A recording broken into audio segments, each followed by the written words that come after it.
welcome back.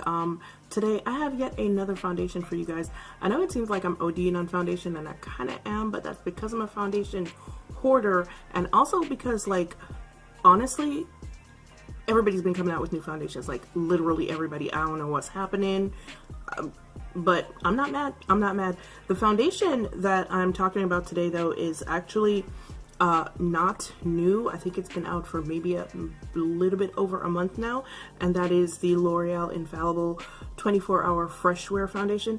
I really wanted to try this because I love the original Infallible formula, but I found it to be like a little bit drying for me, and this one is supposed to be light and airy and breathable and all the good jazz. So if you want to see my thoughts on this foundation, stick around because it's going to be coming up right now. Also, leave a comment in the comment section below and give this video a big old thumbs up, but stick around because it's coming up right now. So this L'Oreal Fresh Wear Foundation is available in 30 shades. I actually got mine from Walgreens. It is $14.99 at Walgreens. It is $14.99 at Ulta. And before some of y'all jump on here and tell me that it's cheaper at Walmart, let me just put this out here right now. I am a black woman that lives in the South. My Walmart is overrun with rednecks, and ain't nobody trying to take their black ass to Walmart to buy some foundation, okay? Thank you.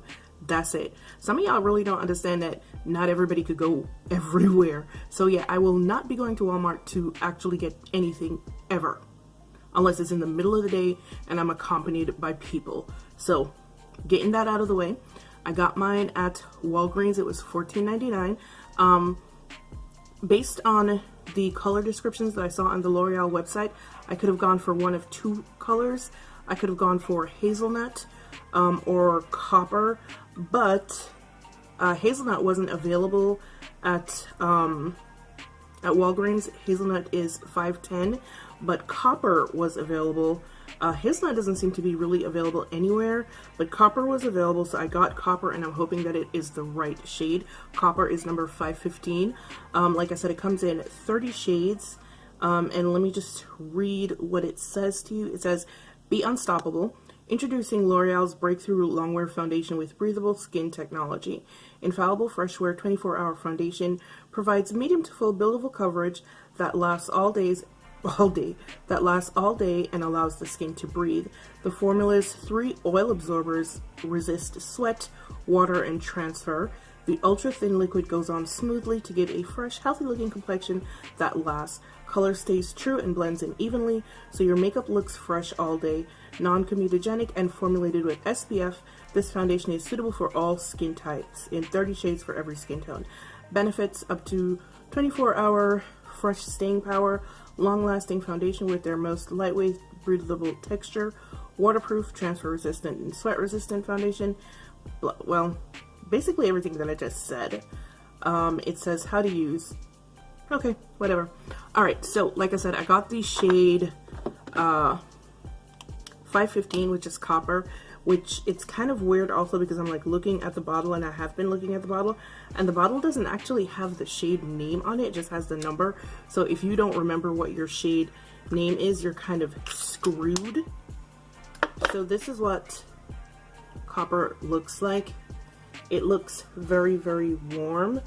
Well, actually kind of looks olive now that I'm looking at it, but hopefully, yeah, it does actually look quite olive. Wow, okay, that might be a problem.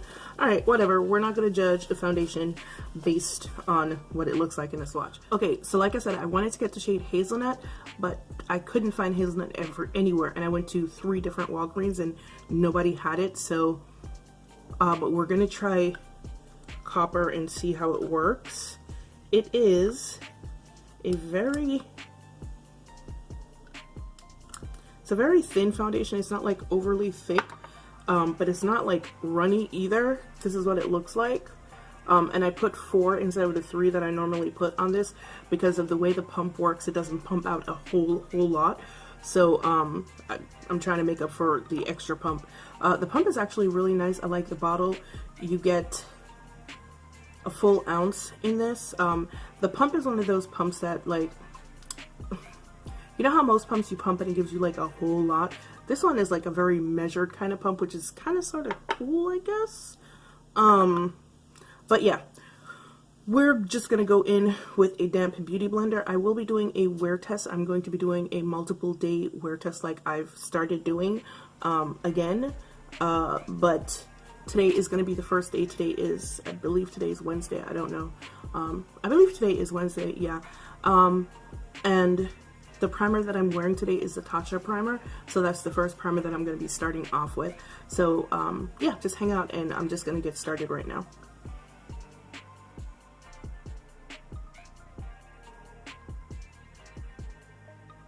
Okay, so it does have a scent.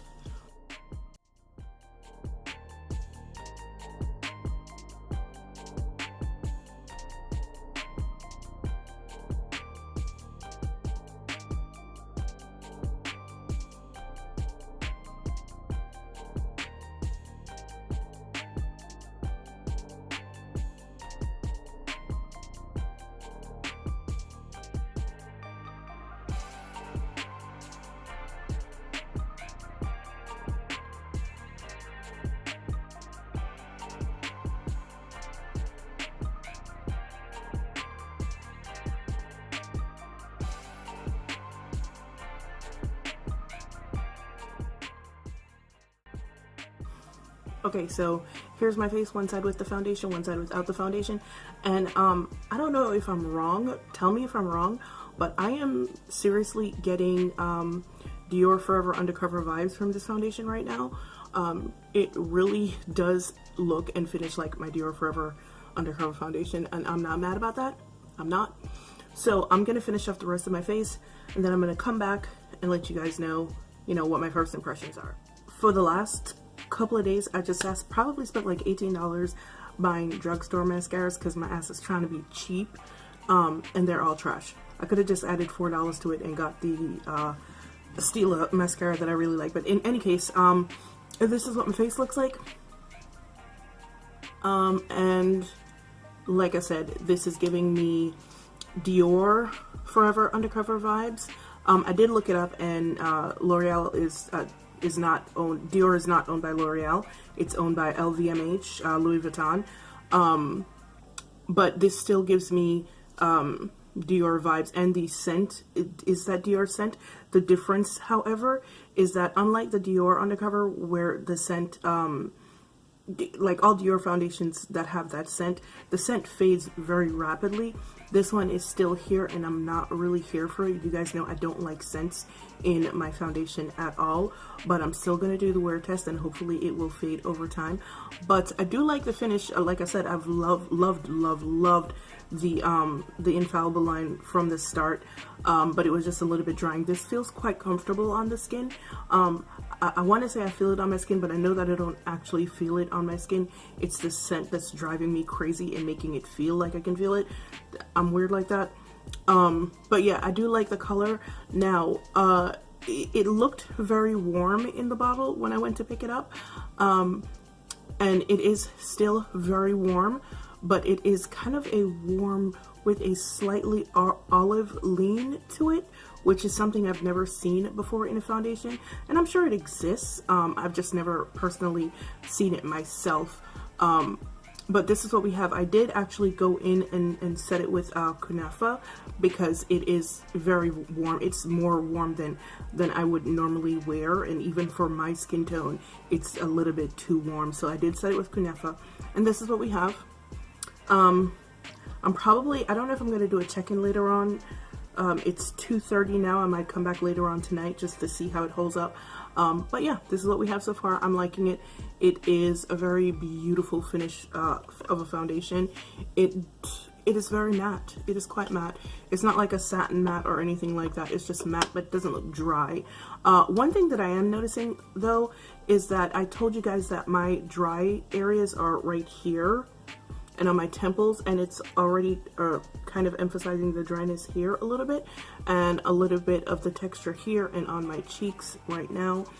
But as my oils break through, we'll see what happens. But yeah, this is what we have so far, and I'll see you guys back here in a little bit. What up? So I am getting ready to film another video. I just finished one video and I'm getting ready to film another video, and I'm realizing that I have to edit the video for tomorrow, but I never wrapped that video up because the experience was so terrible. So anyway, the video that's going up tomorrow, or you know, you saw the first half of it, is going to be for the L'Oreal Infallible 24-hour fresh wear foundation. I don't have the foundation here with me. You know, normally I put it up like I'm a spokesmodel or some shit, but I don't have the foundation here with me because I took it back to Walgreens. I took it back to Walgreens for a couple of reasons. Now, remember when I first put it on, I told you that the scent was terrible. It was absolutely terrible. It was extremely perfumey and very strong. And I was hoping that throughout the course of the day that it would fade, having to take it off at around 11:30. And normally you guys know that I wear my foundation until like 1, 2 o'clock in the morning because that's usually when I get ready for bed. But I wound up taking it off probably around I can't remember specifically what time, but I think somewhere between 10 and like 11:30. And the reason I took it off that early was because the scent never faded. Like, it literally never faded. By the time I took that foundation off, my head was pounding so hard. But not only that, remember how I had said my face felt like it was itching when I had the foundation on, but I thought that I was being a somatic weirdo because of the scent. Turns out my face was actually itching. So what happened was, when I took the foundation off, and I'll show you the pimples now, but you probably can't see them because they're starting to go down. By the way, this is day number 5 or 6 after trying the foundation. But yeah, when I took the foundation off, I had a pimple right here. I had one right here. You can still see this one. It's really hard and it hurts. You can probably still see this one right here, and then this one right here, and then on my cheeks, I had a bunch of raised red welts on my cheeks. And for the next couple of days, my skin was very oily. What happens to my skin when I start to break out, or when something irritates my skin, is it tends to get very oily because it's trying to flush whatever it is out of my pores.